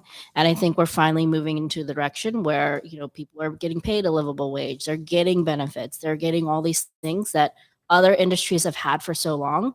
And it's finally time for people in this industry to get them. Yeah, and I've been saying it all along as a former line cook myself, that the idea that these line cooks are now making, you know, including tips, I get it, but anywhere from $30 to $40 sometimes. Mm-hmm. It's about time. It's Yeah. awesome for what Well, the you've effort worked that. towards that for a long time. Yeah, but it's not, you can't do it alone. Mm-hmm. You know, the industry has to move that direction, or you're just not competitive. You're, you know, all that kind of thing. But when we come back, let's move on to steak. Perfect. Yeah. And what makes bourbon steak a little different, and what a home cook should look for when they're buying steak at a butcher shop or a grocery store. On Cairo Radio, it's the Hot Stove Society Show, 97.3 FM. Nice job. Thanks. How'd you get with the bourbon? Is there a prep? Well, I guess we'll talk about that. Yeah. He has a big bourbon selection. Yes. Yes. Is that what it is? Yes. I mean, yeah, the whiskey selection there is Top notch. pretty nice. Yeah. There's a lot of stuff that I have never heard of. Like, it's really nice. So, That's good to hear, because Washington, well, it's opened up a bit, but there was a while when we didn't have the broadest selection. Well, I find it funny, and this Right. isn't a knock on Michael or anybody. I find it funny about the industry that, you know, bourbon can only be made from like 4 ingredients. If you're going to call it bourbon, it's got to, mhm. it's what it is. And so a lot of times the difference in bourbons is, you know, whether it's cask strength or whether it's 100 proof or 80 proof. It's just a matter of how much water they put in it, because everything is cask strength when it comes out, and then they water it to 80 proof or whatever the number is. And so it's difficult to make bourbons Mhm. unless you start to put them in. Like, I just bought one that's aged in a red wine barrel, right? An old red wine barrel. So Nice. you can really taste the red wine in it. Yeah. But the actual juice, the distilled product itself, is very similar all the way across, whether you're in Mm-hmm. Jim Beam or in Pappy Van Winkle. So it's a funny phenomenon, I find. Whereas I think a winemaker has much more discretion. When you're making Cabernet Sauvignon, you have much more discretion of how you handle it. Man, this area is so cool. You guys like do cooking classes here a lot? Yeah. Yeah, There you that's go. awesome. Every This day. is my. I've She's never. new to Seattle. I know. I've never. April, I know. if you want to teach a steak class together sometime, I would love to do that. Ooh, So, 100%. You Okay. tell I wanna me. see you You tell me too. when. You Okay. tell me when, and I would love to do it. Matthew's going to be the sous chef. To Yeah. you. Right. Matthew, you can come up here and help me. we do a steak class outside out at the warehouse that Pamela instigated, and it really works well because we can cook on live fuel and gas and kind of taste the difference. And I feel like That was so illustrative. yeah, I the also different think that cuts. it's a funny thing that, to me, live fuel is worth the cost of a grade of meat. So like if you're from mhm. choice to prime, Yep. you can take choice on live fuel and have it taste just as good as prime on a gas burner. Yeah. You know, so to me, there is Yeah. a definite difference. I mean, yeah, the way of cooking the steak definitely influences like the flavor, just everything about it. Like, we recently just got a new grill at Bourbon, so the steaks are coming out like amazing. It's gas, but we have like a little wood chipper. yeah, So, but at Cut we use coal and wood, and that was, I mean, those steaks are like yeah. top notch. Th- Yeah. That's what I did for years at Cafe Sport. Remember my Montague charcoal mesquite charcoal broiler that I had there at Cafe Sport? You don't remember? You don't No. care? Yeah. here. She didn't remember that I made a galaxy of polenta when we opened the Dahlia. Oh my God. Oh my God. You have just gutted me. You made It's only 34 years. you made my morning. I am heartbroken. Okay, we ready? Yes. Okay, this is the last segment. Guys, get your fill. You guys hanging tough today. Thank you, audience. Thanks for coming in early. Appreciate that. And we're back. The final segment here at the Hot Stove Society show on Cairo Radio. Pamela, thank you for sitting in for Chef Terry today. Absolutely. All right. Megan Vaughn is still here from Michael Mina's Bourbon Steak down at 4th and Pike in downtown Seattle. And, we talked a little bit about your history and the interesting parts about being a chef and relationships. But our relationship with the food is this whole segment's idea here. So there's a lot of steakhouses in Seattle, Daniel's and Mad, Ruth's, everywhere you look, there's a steakhouse. What makes Bourbon Steak a little bit different? I think one thing that makes Bourbon Steak a little bit different is the fact that we're not just a steakhouse. Like, we do have amazing steaks. We have a great selection, but we also have a variety of other things if you're not into steaks. Like, we can do vegetarian plates. We can do vegan plates. We can do all these things that, if a guest wants when they come in, we'll do it for them. We'll accommodate them. We have, fish dishes. We have chicken. We have other things that is just not just steak and potatoes that I think is really important to give, guests a variety. Have you been up? There's a local guy, Kurt Denmeyer, who has what I consider the best beef in town, the Wagyu Mishima Reserve, right? There at the butcher's table. Have you tried that beef yet? I have had that. Yes, I have. Just as a beef, not necessarily. Right.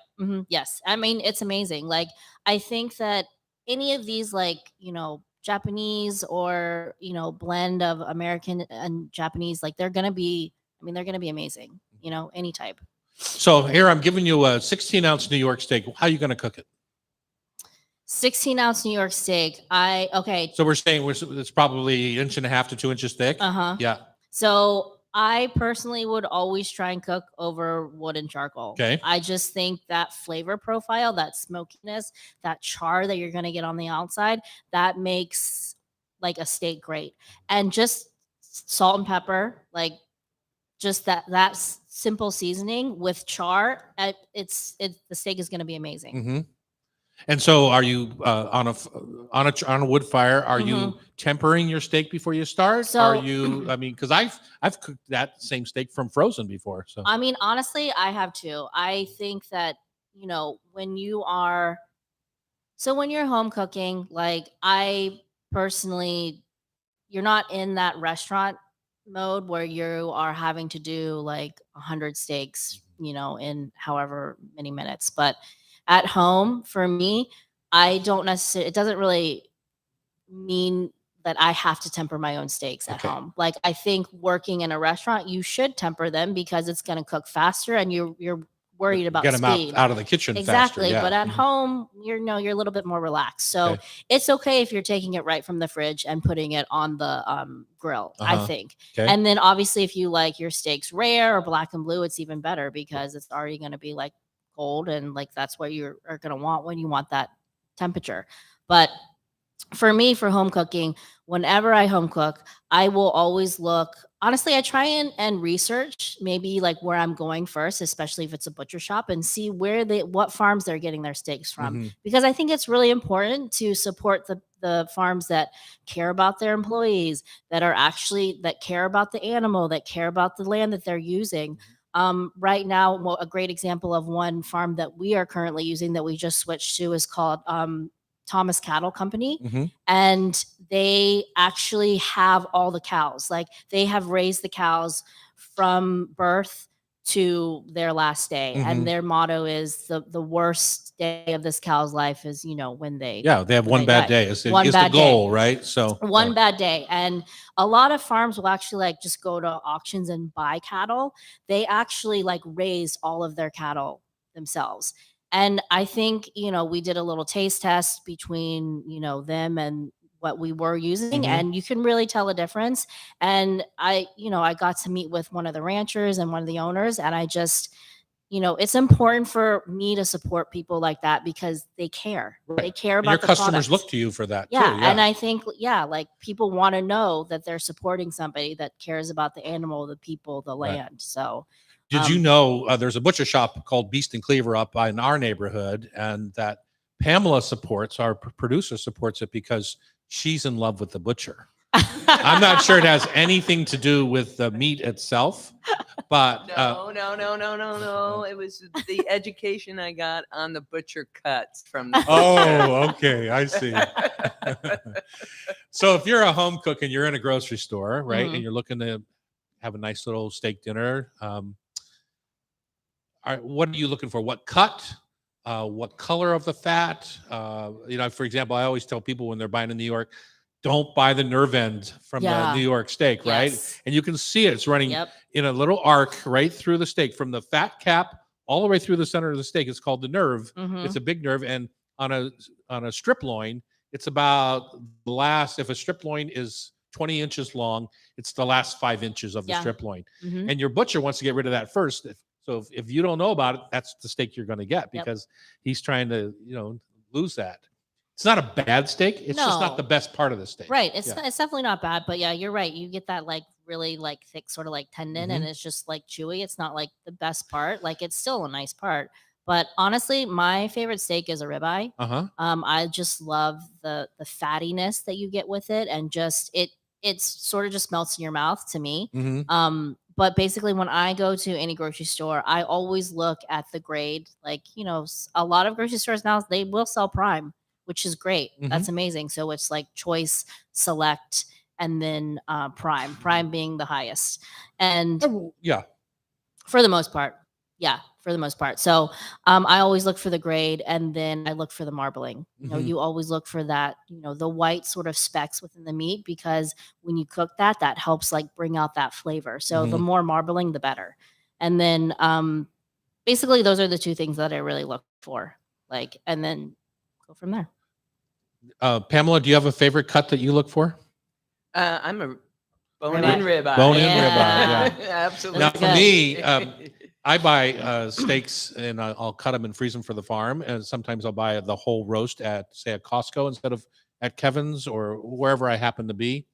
And they are now selling cap steaks at Costco, which is shocking to me because they're selling ribeyes, just the eye. The eye, which we do at Bourbon. Yeah, because people freak out about that ring of fat around the eye, and then there's the cap on the outside. The cap is so marbled and tender, and it's really, if you see it, grab it. Yes, it's really a good steak, and or just come into Bourbon and we'll cook you one. Oh, I'd like that even better, Megan. Megan Vaughn has been our guest. She's the chef over at Bourbon Steak at 4th and Pike in downtown Seattle. We learned a little about her and how to pick a good steak. Look for that white fat, not yellowing fat, and look for an actual grade, because if it doesn't have a grade, it's a utility grade and may or may not be good. I would braise it. Yeah. If it doesn't have a grade, braise it. For sure. There's your clue there. Thank you for joining us today, Megan. No, thank you for having me. It's been a pleasure being here. If you want to be part of our show, just go to hotstovesociety.com and join us. Buy a ticket. You're listening to us on Cairo Radio. The show is produced by Pamela Hinckley, Sean McFadden, and our technical, let's start that again. The show is produced by Pamela Hinckley. Sean McFadden is our technical producer, and our editor is Sean Don't Call Me Del Torre. And remember, if you miss any episode of our Hot Stove Society show on Cairo, you can listen via podcast. Just subscribe with your favorite podcast app. Thanks for listening.